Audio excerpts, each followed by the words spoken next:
1883 সালে প্রায় ৭.৫ একর জমির ওপর বগুড়া জেলা কারাগারটি নির্মিত হয়। সেই হিসাবে এর বয়স ১৪১ বছর। সেই থেকেই কয়েদি থাকে এখানে।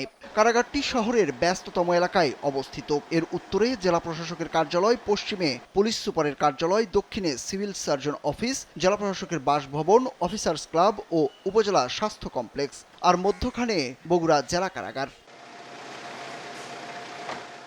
কনডেমড সেলের ছাদ ছিদ্র করে ৪ আসামি পালিয়ে যাওয়ার ঘটনায় আলোচনায় আসা বগুড়া জেলা কারাগারের নিরাপত্তা ও অবকাঠামো নিয়ে তদন্ত চলছে।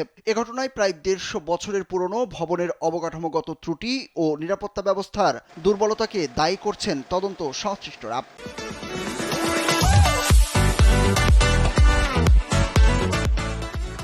এ ঘটনায় দায়িত্বে অবহেলার কারণে ডেপুটি জেলার সহ ৫ জনকে সাময়িক বরখাস্ত করা হয়েছে। ৩ জনের বিরুদ্ধে মামলা হয়েছে। পাশাপাশি ভয়ঙ্কর আসামিদের অন্য কারাগারে স্থানান্তর করা হচ্ছে।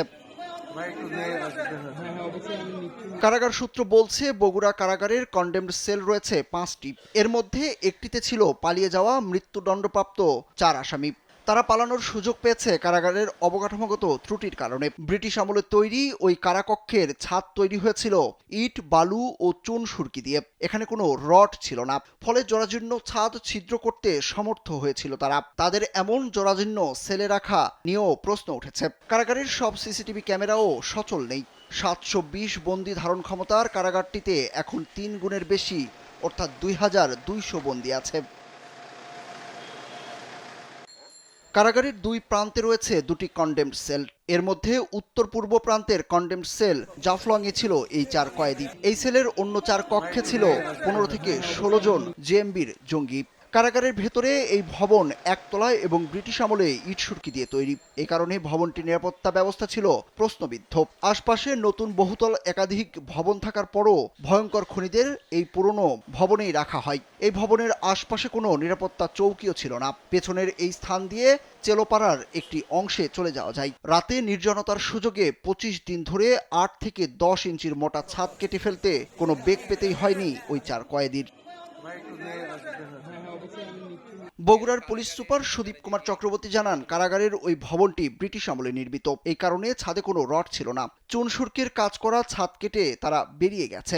তাদের যে বেডশিট ছিল সেগুলোকে তারা এক ধরনের সিঁড়ির মতো ব্যবহার করে তাদের যে প্রিজন সেলের যে ছাদের একটি প্রান্ত সেটি এক পাশে সেটিকে ফুটো করে তারা সেখান থেকে তারপর জেলখানার পাঁচিল টপকে তারা পালিয়ে যাওয়ার চেষ্টা করে। তদন্ত কমিটির প্রধান ও অতিরিক্ত কারা মহাপরিদর্শক কর্নেল শেখ সুজাউর রহমান জানান, ঘটনা তদন্ত করতে এসে দেখা যাচ্ছে কারাগারের অবকাঠামোগত ত্রুটি রয়েছে।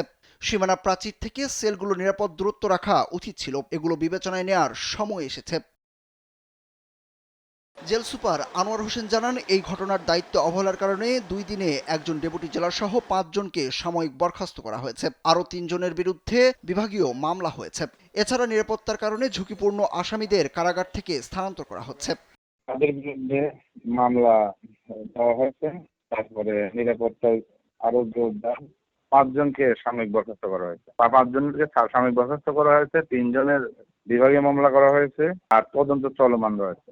এর আগে গত মঙ্গলবার রাতে ওই 4 কয়েদি পালিয়ে যায়। পরে আটক করে ফের কারাগারে এনে বুধবার রাত থেকে তাদের শাস্তিস্বরূপ ডান্ডাবেড়ি পোড়ানো হয়। আর জঙ্গিসহ ভয়ঙ্কর অপরাধীদের জন্য নির্ধারিত সেলে পৃথকভাবে তাদের রাখা হয়েছে। সুরুজ আহমেদ, কালবেলা।